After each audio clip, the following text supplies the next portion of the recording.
Right then, Gary, looking forward to tomorrow's Leeds game. It's an early kick-off and we're here less than 24 hours before the game. It's a bit strange having quite a late press conference, isn't it? It is. Obviously we did it for a reason, for our to introduce the club's newly formed girl band. It's been good. We enjoyed it. The boys enjoyed their performance, and it was us getting a sneak preview of what they're going to do tomorrow at the game. So that's why we were a little bit later, so that the boys could be there. I was going to say Mickey Mouse, but that was ages ago, wasn't it? And Simon Cowell nowadays, isn't it? They can do their Simon Cowell bit, but they seem appreciative of what the girls were doing. And has that affected your preparations, being so late in the day? No, if it had affected our preparations, I wouldn't have done it. Don't worry about that. But no, it was lunchtime anyway, and we said for 10 minutes they could listen to what's going on. But our preparation has been massive over the last few weeks, for the simple reason we've had some big games. When we played Southampton away, we played Derby away, we played Nottingham Forest away. They've been our preparations. Although we didn't win in those games, and parts of them games we didn't play well, there were certainly parts that we did play well. And all three of those opposition teams are formidable teams. And so I'm hoping that we've learnt from those three difficult away games. And now we're back home at Huish Park, we can put into practice things that we'd learnt from top opposition. And you were forced into an early change against Forest at the weekend, with Tom Lawrence coming on quite early. Does that mean we'll be seeing changes tomorrow? You could do. I mean, obviously we don't talk about our team at this stage. We don't want Leeds getting a heads up on what we're trying to do, and they won't want on us the other way round. But we got to make sure that we know their strengths, we know their weaknesses, and we've got to, depending on which players are fit and which ones are not fit, then we'll play what we think will be the team that goes up against their weaknesses and handles their strengths. They're a good side. People are going to say they're in turmoil. Well, turmoil last week was they won 5-1 against Huddersfield, sort of thing, and I'm sure Brian McDermott will be on the line, so they'll have their manager back, and that's a good thing for them because he is the man for that job. You mentioned their win last weekend. It was a big one, especially over their local rivals. They're going to have their tails up for this game, surely. Yeah, I'm sure they will. And while there's adversity all around, where they're not sure who is going to be the owners yet, and Brian will not be sure whether it's his job in the future or not.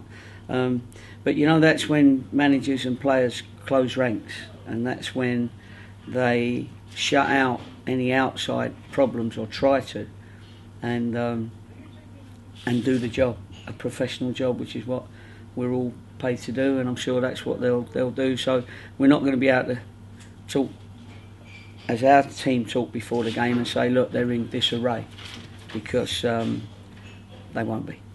I don't know if you're good friends with Brian McDermott or not, but do you have any sympathy for what he's gone through? Yeah, I am good friends with Brian. I mean, we don't go out drinking every week together, but he's always there when I need something, whether it be a player or chat about something, and vice versa. So, I've been pretty close to him over the years, and it will be soul destroying for him, because it's a big club, Leeds. It's got fantastic support, and I think the Leeds fans they want Brian to stay, and there's no doubt about that. So whoever does come in, probably needs to be aware of what the fans want and what they think, because they're the ones that have got to keep the club going from whoever's making that noise, whoever's coming in to take over the club. It's a very strange situation that he's been in. He was sacked, then told to stay away from the club, then told he's still got a job, then he's come back, and now he's told he could still be sacked again if the new owners come in. Have you ever known anything like that in football?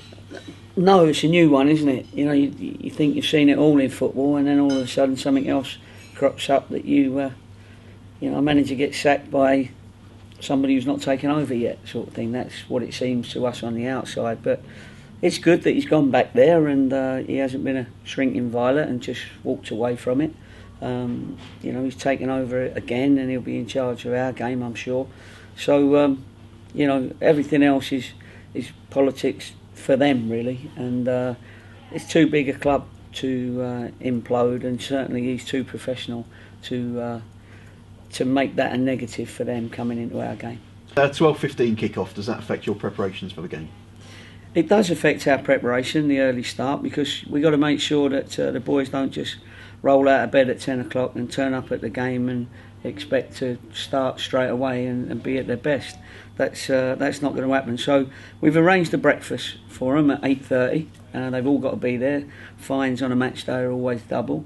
So all those that live a little bit outside the area have got to, get in nice and early or stay over tonight, which most of them are. We're at the Yeovil Court Hotel and we'll all be together. We'll have our organisation chat there. We'll have a quick video there as well on the tactics, and we'll have our breakfast, and that'll be the last meal they have, of course, before we kick off. And what injury updates can you give us on your squad? Any players coming back in contention? There's a couple that are close, but weren't maybe not close enough to be a part of the game tomorrow. So we'll have to wait and see. But tomorrow we have got 11 players and we have got 7 subs, so we haven't got to mess about with that 7th. Mess about. That's doing Gareth Stewart an injustice. But we've got 7 subs, 1 goalkeeper, and 6 outfield players this week. Now, February and early part of March is a big month for you because you've got 6 games at home out of 7. That's pretty unheard of, really, isn't it? That must be massive for you. It is massive, and we've got to make it massive. We've got to make sure that Huish Park, our home, is very strong for us. That's on and off the field. We've got to work very hard to make sure that the game's on, which I'm sure it will be because people are working very hard. And with all those home games against teams that are middling to bottom of the table, they become 6-pointers every single game. We've got the couple of away games we've got in there, but it'll be the home games that either put us in trouble or get us out of trouble. And this is a great time to get behind their team and keep Yeovil in the Championship, because that's where we need to be for a year or 2 more at least. The effort needs to be put in now, on and off the pitch, to make sure that we keep our Championship status, but we don't leave it too late and have to win the last 6 games to stay up.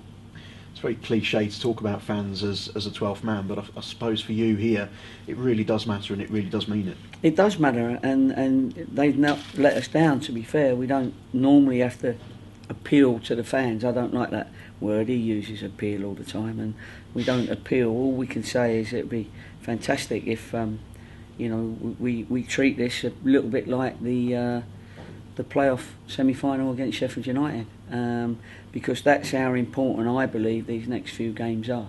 I think it will give us a definitive as to where our season's going over the next 3 or 4 games. Last time you played Leeds at Elland Road, early November, you lost 2-0. What have you learnt about your team and your squad, and how far have you come since that game?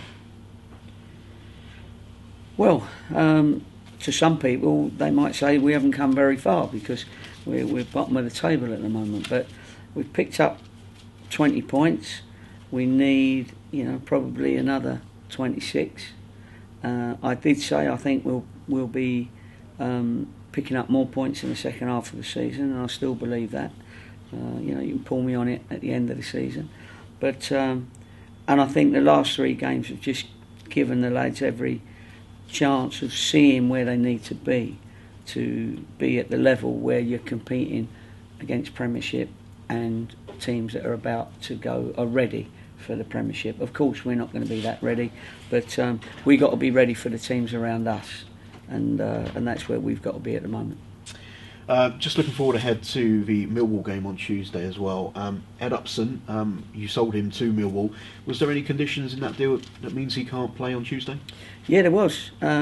two chairmen done the deal together, and of course it's probably right with the game coming round so soon that you ask the opposition, and it's only 2 weeks after he's left, and he was a big player for us, and like you do when you loan somebody, it's the same as that really, where you have them not playing against you if you can help it. Now, I don't think Millwall would have been very happy and if we'd have said, and we want him to play against us, because that would have meant we didn't see him as a good player, because we do see him as a good player, and there have been reports that I've said he's not good enough for this, that, and the other, and one different word here and there makes it, makes your sentence sound.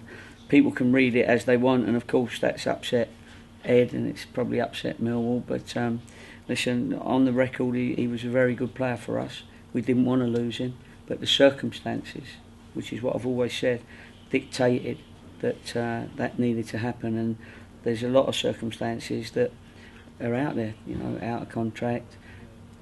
The player himself obviously wanted to move at that stage for whatever reason, not being in the team for whatever reason. There's reasons for all these, you know what I mean, and people move on, and that's what's happened with Paddy, it's what happened with Danny Seaborn, and that's football life, I'm afraid, and that's what happened. So, but we got to make sure that we're strong enough and gain the strength to make sure we're above 3 other teams. Just finally, you've pulled out of the Somerset Premier Cup. What was the thinking behind that? Well, exactly what was said. Yeah, we just haven't got the numbers, first of all, but we also haven't got the dates. We haven't got, we know that there's bad weather coming in, of course, as well. Not only this weekend, but in the next couple of weekends. It can go right through to February, March. And there just isn't a midweek date because of there's some international friendlies and there's other cup replay dates. There's the FA Cup again. We could lose another game if Sheffield Wednesday beat Preston in the cup, because then we play them. That game has to be cancelled. So we just haven't got enough dates. Of course we don't disrespect the Somerset Cup. We've always played in it, but it's a second team game. We haven't got a second team. You can put a youth team out. We haven't got a youth team. So it would be more disrespectful if we played non-contract players in it. Do you know what I mean? It'd be disrespectful to them, to Froome. We're going to go to Froome. I know it's maybe not the same, but we'll try and make it competitive. If they want to play for a cup, I'll put up a cup in the pre-season friendly, and we'll make it competitive. But so we're going there for a friendly, and we'd have rather have played it, but we just physically we didn't have the numbers or the dates.